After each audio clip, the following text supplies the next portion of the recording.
Hello, today I'm going to do a bit of work on the bike. I'm going to change the brake pads. Just before I do that, I'm going to show you the brake pads, what they are and all the parts of them. Here's the ones I bought for my bike, Rodo ones, and as you can see they're HH rated. That means high performance. There's a lot of different ratings for bikes. At the top of it's got PRP, then they're for V-twin engine bikes. If it's got CP1, they're for racing. If you're doing off-road, you have SG rated. SG means it can brake, give you really good braking in the dry weather, wet weather, if there's mud on your discs.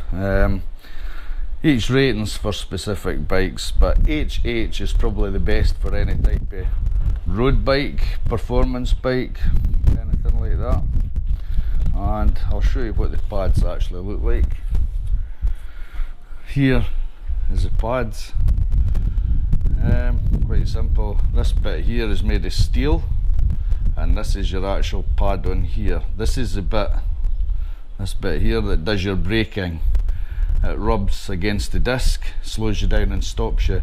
Once this bit wears out, then you replace them.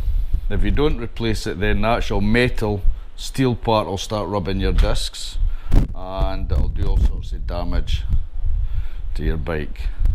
As you can see, a lot of pads have grooves in them. It's like a wear indicator as well. Once you see it's down to the bottom of the groove, then you know that it's time to replace it. And I'll show you exactly what I mean in a moment. First of all, I'll show you how to check your brake pads. Right, so here we have the rear caliper, brake caliper. As you can see, the calipers here, the pads are here, two of them, and the disc. Your disc is important that it's nice and smooth. As you can see, this one's got a little bit scorn, just a lot of heavy braking. The pads that I put in here were really cheap ones because they were low and I bought them on eBay.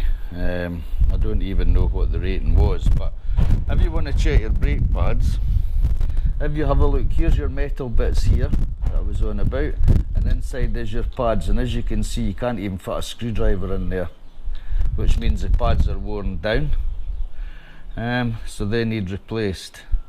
So all it is a matter of taking your caliper off, removing these two pads and replacing them. Quite simple, quite easy, and I'll show you how to do that. Okay, first of all, you need to take your caliper off. Here's the caliper, and this one is quite easy. You have a 12mm and a 14mm bolt. Most brake calipers are the same, just a little tap to slacken it off. Withdraw the bolt.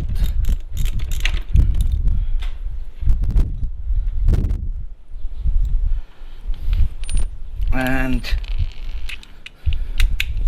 another one's a 14.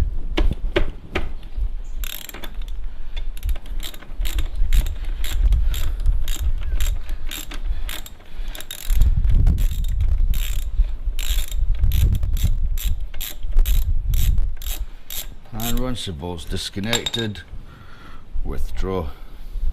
As you can see, it's been well greased from the time before, and it has to be greased because the caliper will slide on these bolts. These are slides, so the caliper can move back and forward. As you can see, the pads are quite worn. I don't know if you can see that. Yep, so what we do is we take this pin out, and the caliper should come out now. Remember it, take this screw out to give you access, and inside is an Allen key. So I'll get an Allen key to take that out. Now, as you can see, I've got this pin to come out. I've got the Allen key here, and that should take it out. Again, that's tight, so it needs just a wee bit persuasion. And that comes out this way. Now if you're doing this and you're not used to doing this or unsure what to do, video it, take photographs. There we go, see that pin's very dry. What I'll do is rub that down, clean it and grease it.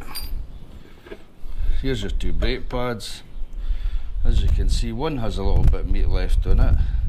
It's just about to the bottom of the wear indicator. This one's past the wear indicator. This one's done.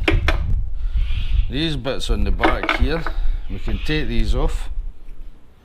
These metal shims. Now, you can use these on the new pads, or you can throw them away and put a copper slip grease on. These are called anti-squeal shims, and what they do is they stop your brakes from squealing. A lot of people think the pad rubbing against the discs what causes the squealing, but it's not. In fact, the squealing's caused by when the pad vibrates at a very high frequency, it sounds like squealing. And what these shims do, are supposed to do, is to stop that. Now, like I say, you can clean them up, put them on the new pads, or if you want, you can do away with them and put some copper slip grease or some kind of brake pad fluid on them. And it'll do the same thing. I'm not sure what we're going to do yet, but we'll see how it goes. Now, I'll just show you the difference. I'll take this worn pad and I will get the replacement one. As you can see, always check to make sure they're the same size, and as you can see the difference, look at the difference on that. You know, that's the difference in thickness. So these were cheap ones, only lasted 6 months. I wish I'd never bought them, it was a waste of time putting them on. These are HH rated, these will last a couple of years at least, maybe even more. Just before you put them on, make sure you don't get oil or grease or anything on here. If you do, you can always rub it down with a bit of sandpaper, just to roughen it up again. Anyway, I'll get the caliper cleaned up now. And to clean that up, you want to try and clean all the crap off the 2V pistons here.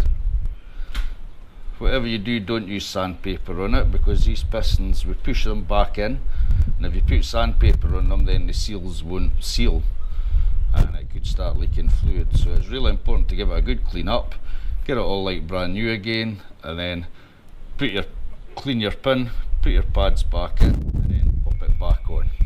So anyway, I'll get on with cleaning that up. Wire brush can help for cleaning some of the hardcore shit off of here, and then just some cleaning fluid, WD-40 or something even, just to clean it, but make sure it's all completely dry. Especially don't get any on the disc, because if you do and you use your brakes, you'll have to use them for a while to burn the WD-40 off them. Now, I'm going to show you, when we put the pads in, these pistons have to go back in. You can push them by hand, might need a screwdriver if they're really tight, or if you have a tool like this, you can put them in, screw it, and you'll see it screwing the pistons back in. Just nice and slowly, there's no rush, you don't want to force anything. If you feel any resistance, stop for a second, and then a wee bit more. And there is the pistons back into the caliper. Like that. That means you can give it a bit extra cleaning there.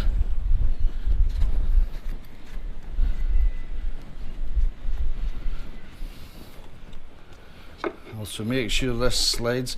This is a slide because there's one on here. Your caliper has to slide on this and this. So it's worthwhile taking the rubber off and putting a wee bit of grease in there just to clean it. And the same with this one, take the rubber off, put a bit of grease in here to make sure it keeps sliding, because if it doesn't, then your brake's stick and it'll wear a lot more on one side than it does on the other. Now I'm going to put the disc back in. So the first thing we need to do is grab the two discs, which are here, and we need to put them in. Remember, the pads go to the inside like that.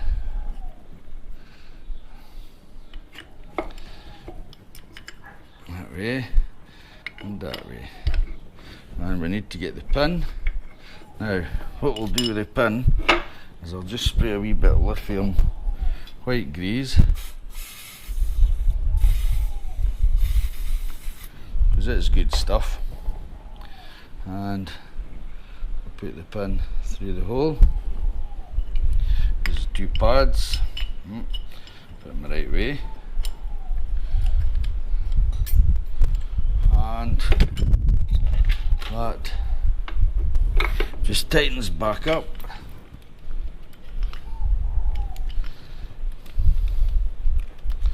Like this.